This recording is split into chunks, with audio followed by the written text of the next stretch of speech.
Aloha and welcome to this episode of the Hawaii Smooth Jazz Connection. I am your host, Gwen Harris. My guest today is a musician right here in Hawaii. He began his musical studies at an early age and began playing professionally at the age of 15. At the age of 19, he was touring with Eddie Howard with the Eddie Howard Orchestra. My guest is a graduate of the University of Hawaii and has been a professional musician here in Hawaii since 1977. He has an extensive list of credits, which include performances with Dave Koz, Sergio Mendes, Michael McDonald, Gladys Knight, Johnny Mathis, The Temptations, The Four Tops, as well as well-known local performers such as the late Jimmy Borges, Rebel Soldiers, Azure McCall, Tennyson Stevens, Maggie Herron, the Hawaiian Pops Orchestra, and the list goes on. Let's meet this talented musician. Let's welcome Rocky Holmes to the show. Aloha, how are you? Aloha, I'm doing great, Gwendolyn. How are you doing today? I am well. Thank you so much for being here today. I always like to showcase our local artists, and I have seen you around town playing with some of the people that I have mentioned, and you are just amazing. So tell us, how did you get your start in music? When I was a kid, music was always real popular in my house. I mean, my dad and my mom were into the big band music, so there was big band music always in the house, and I fell in love with Benny Goodman. It was just like, wow, I knew at an early age that clarinet was the instrument for me. And so at second grade, I knew that I wanted to play clarinet, but I had to wait till fourth grade because that's when band started, was in fourth grade. So in fourth grade, I finally got my clarinet, and I was just so excited, and I just gratefully I had a talent for it, and I had a great private teacher. It was one of those things where we rented the clarinet. It came with 4 free private lessons from this woman, Viola Cook, who I love dearly. And she's passed now, but because I'm old, so she couldn't, hello. You're not old. But anyway, I studied with her, private lessons with her all the way through high school. And Wow. She was just a wonderful, she got me into some really wonderful music, and it was classical music. I played classical music all the way through. My heart and soul was in jazz, but it was like, well, I played clarinet, and there wasn't a lot of jazz for clarinet other than Dixieland or older swing stuff. And then when I got to 8th grade, I realized that if I did want to play in the jazz band, I had to know saxophone too. So then I added saxophone to what I was playing. So, and luckily I had a great band director in 8th grade that sold me one of his saxophones. And then I started playing saxophone also. But all throughout my life, clarinet has always been my main instrument. It's always been my focus. And also I never aspired to be anything but a clarinet player. Really? Saxophone was something that I knew that I would have to play, at some point. And then later on flute, I figured I should add flute to that. But when I started out, it was just like, no, clarinet was it for me. I pitied those poor saxophone players that they had to play saxophone, but now, I love saxophone now. I love playing it, and flute also. I just have a passion for playing flute. Oh, I love the flute too. I grew up playing the flute. I started playing the clarinet and the flute. So ending with the flute. So those are all those woodwind instruments. How many instruments do you play? I don't know. It's just the flute family, the clarinet family, and the saxophone family mostly. I do some other like Baroque recorder. I took a class in college because I needed an elective, so I picked up Baroque recorder, and I taught Baroque recorder for a while. I also needed another elective, so I started playing shakuhachi, which is Japanese bamboo flute. So I learned how to play that, and people like travel all over the world, and they bring back flutes for me. I have this cool flute that this woman brought back from Africa that just is the cool. I even did a recording with it. Wow. They needed a real ethnic sounding flute for this radio commercial. So I said, I said, well, it's only in one really good key. So they just wrote the music in that key so I could play this background track and it was a voiceover, and I was just kind of underneath this voiceover, but it's a beautiful little instrument. Nice. Yeah. Now, with this pandemic that's going on, of course, and it's What? sad. There's a pandemic?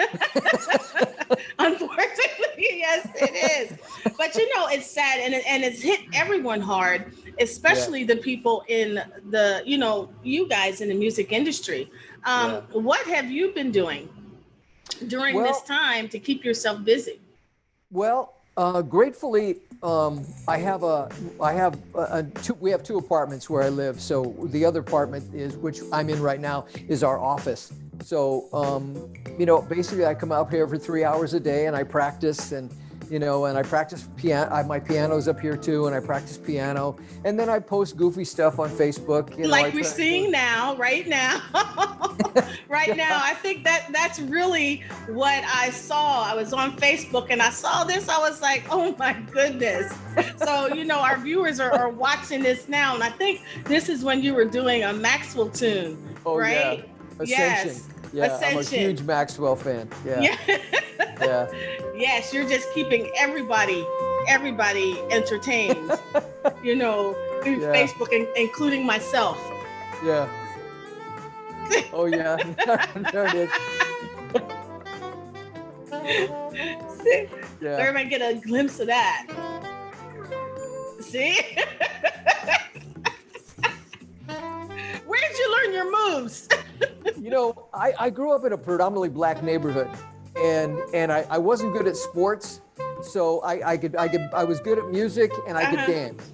So that was kind of, and that's where I got into funk. Really? Just a quick story. I'll never forget it. I mean, it's like it was yesterday. And this is 1968. Because I remember my friend said, hey man, I got this great 45. I don't think he said man necessarily, but he said, hey, I got this great 45. You got to check it out. So we went down to his basement and he put it on his record player, and it was James Brown's Lickin' Stick. Uh-oh. And I was listening to this, and I swear to God, something moved inside of me. It was like, man, this is the way I want to feel all my life. It's just like James Brown it just knocked me over, especially Lickin' Stick. Mama, come here quick and bring me that licking stick. And then the horns came in, and then Maceo was involved. I was like, man, what is this? So that was probably the biggest boost of my musical career was being raised in that neighborhood, because, when everybody was listening to the Beatles and Beach Boys and Rolling Stones and stuff like that, man, I was listening to James Brown and Temptations and, all these great artists, Sam and Dave, and, that I was involved in, that I got to listen to. And I thought, man, these people, they don't know what they're missing, but that's that's my neighborhood. So, that was fortunate for me. Where'd you grow up? What neighborhood was that? Where are you coming from? It was Park Hill. It was in Denver, East Denver. Oh, okay. Yeah. Right. I know it doesn't, you don't think that Park Hill or Denver would be very segregated, but back there it was very segregated. It was kind of interesting. Yeah. Oh, wow. East side was the black side. That's where I was. And then the west side was Hispanics, and the south side was the rich white people. Oh, wow. Yeah.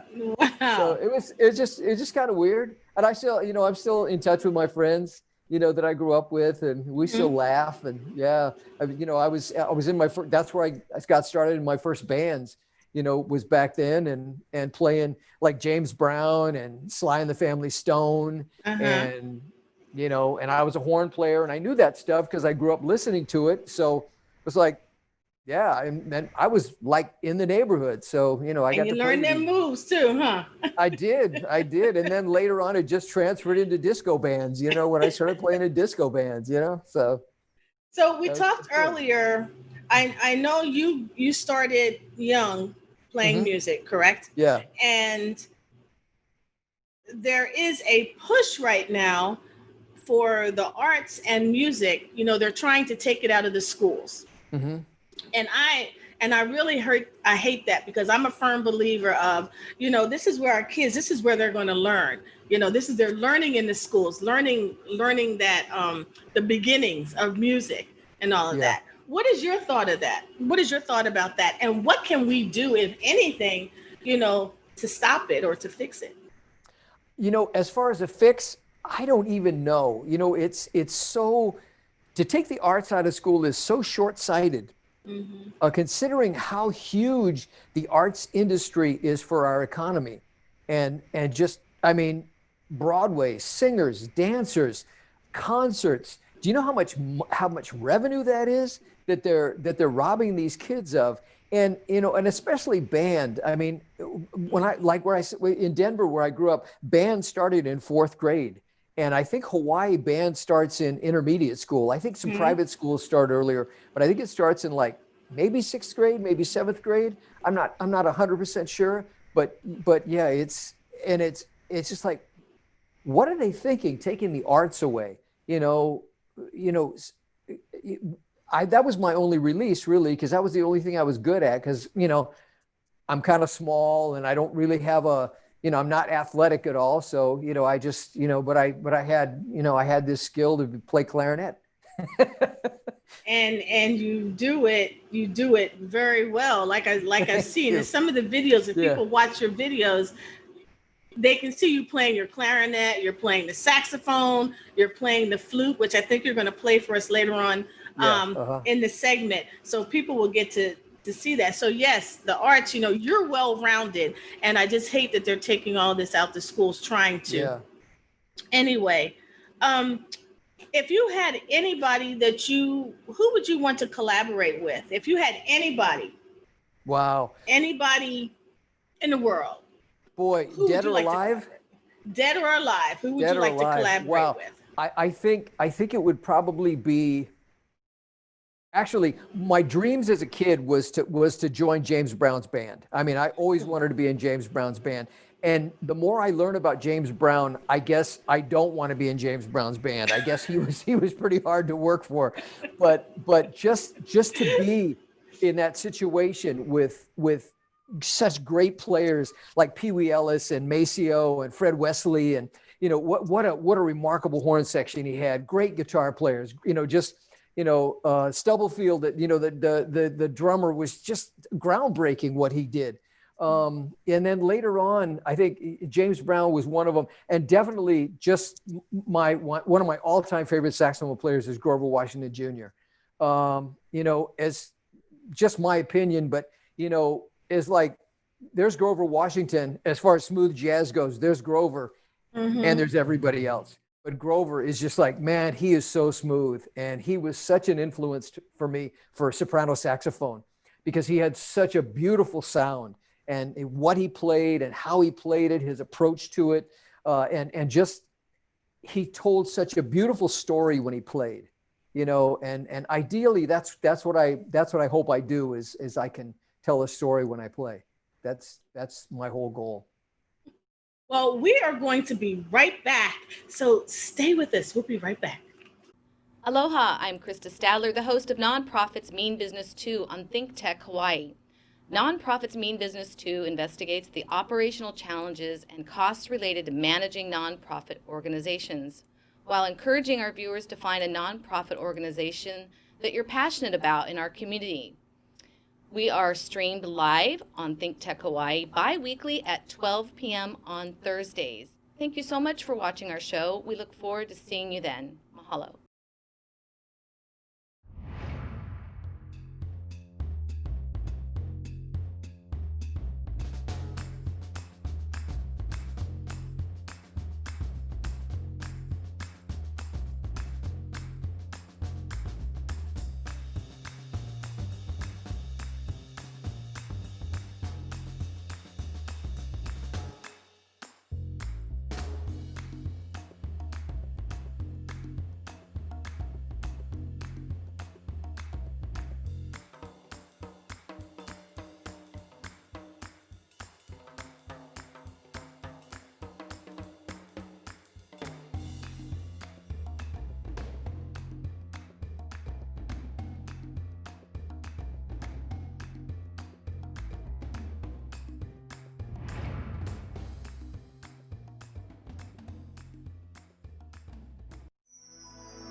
Aloha and welcome back to the Hawaii Smooth Jazz Connection. I'm your host, Gwendolyn Harris, and today we are here with our local favorite talent, mine now, Mr. Rockford, Rocky Holmes. Thank you for being with us and coming back, Rocky. Like you said, you Thanks. wanted to be called to the show. Thank you. Thanks, Gwen. I appreciate it so much. So we talked about a little bit about your career. We talked about Mm-hmm. music in the schools. We definitely talked about how where you get your moves from Mm-hmm. as far as, and now you play different genres of music. Different. Uh-huh. Which is your favorite? What's your favorite genre To play, to play? my favorite is probably like jazz standards, Hmm. just like swing standards and songs from the 40s, 50s, like that kind of era, 30s, 40s, and 50s. The chord changes are really interesting. It's a great story to start out with. So just adding a story on top of that is just it's just so colorful. It's not what I listen to, Hmm. but it's definitely what I like to play. What I listen to is funk. I mean, I mean, if you're ever in my car, like it's gonna be funk, or it's gonna be like Incognito, Brand New Heavies. Okay. Some other groups that I really like is the Motet, Dumpster Funk. So the kind of music where you listen to it and you got to make that face. Yeah. You You got to gotta make that face while you're that playing, stank right? face, man. I'm driving in my car, I was like, ooh, doggone it. Only I usually don't say doggone it. Oh, okay. So are you gonna play something for us today, or will I you? am. I'm going to play for you. I'm going to play a great song called The Moon Dance. Okay, well it's on you now. Okay.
was Thank you very much. awesome. You know, I'm just sitting here just listening, just bobbing the head, you know. That was awesome. Thank you. Thank you. Thank you. You're so welcome. Thank you. I'm was so glad just- you had me today. Yeah, I was just a bob in my head. Just a bob in my head. Now, what things do you have any projects coming up? Or that you're working on? Originally I was going to do a Christmas album. When this whole thing started, I thought, well, I'm going to have time. I'm going to do a Christmas album. I have a friend that I've been wanting to work with for a while, and then it just got to be a point where it's not going to happen. I mean, you know, a lot of studios aren't open. A lot of people don't want to go into the studio, which is totally understandable. But otherwise, right now, not much. I've done a few like small private things. I did a really nice anniversary party for 2 people on their lanai, which was very nice. I did an art show, and yeah, but just really small things.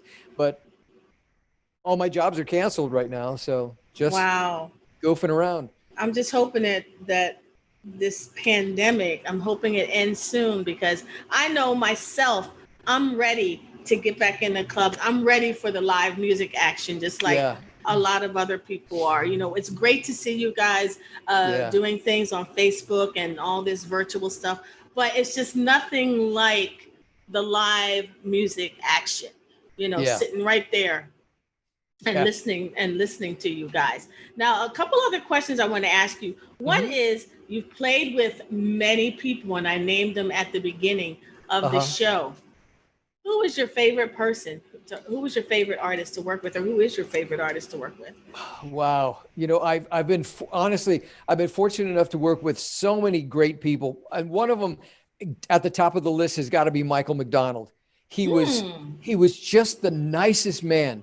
I mean, besides being just killer talented. And I mean, because when I played with him, I was here and he was maybe 6 feet away from me at the piano. And it was just like, you know I had that face like, oh my God, that's Michael McDonald over there. I can hear his voice, you know, and it's just like, you know, so I know I had that.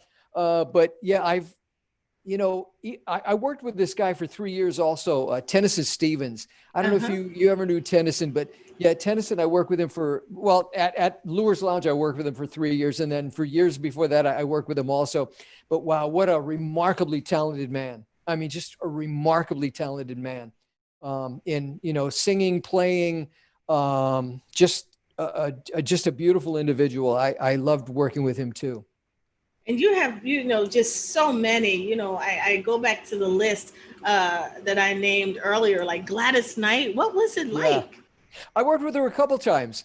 She was very nice. It was, you know, there were no pips because the pips are long gone. No pips, but she was really nice. She came out and, you know, she did, you know, all her hits, and the charts were really good. And, you know, because I was in a kind of like a pit orchestra for her. We were behind her on the stage, but it was a thing where I couldn't pay too much attention to her because I had to read my charts. But it was just, you know, it was one of those, you know, it's like I had one ear on the music and one ear on her, you know, and just like, oh man, that was just remarkable to hear her.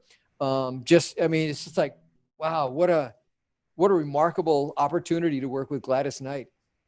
Wow. Well, I have one more question for you, because our time is winding down. For new artists that are coming onto the scene, you know, getting into the music industry right now, especially now, it's kind of hard.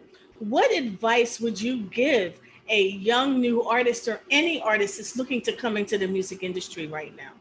Yeah. My first thing is education. Learn as much as you can. You know, it's not, this isn't the 90s anymore, or the 80s, where you can just, I don't have to read music, I can just fake it. No, those days are long gone. You have to read, you have to improvise. If you can write, if you can arrange, if you can, and especially if you're like for me, I wish I played better piano. I don't play very good piano, but it would really help me if I did. But just, you know, if you can go to college for it, you please go to college, learn as much theory as you can. Anything you learn is only going to bolster what you do. And the other thing is, be as versatile as you can. That's pretty much why I've worked so many over the years. I'm versatile. I can, people say, are you a jazz guy? Like, no, not really. I think I'm more of just kind of a workman. If you need me to do something, I'll do it. But yeah, just basically do as much as you can and learn as much as you can.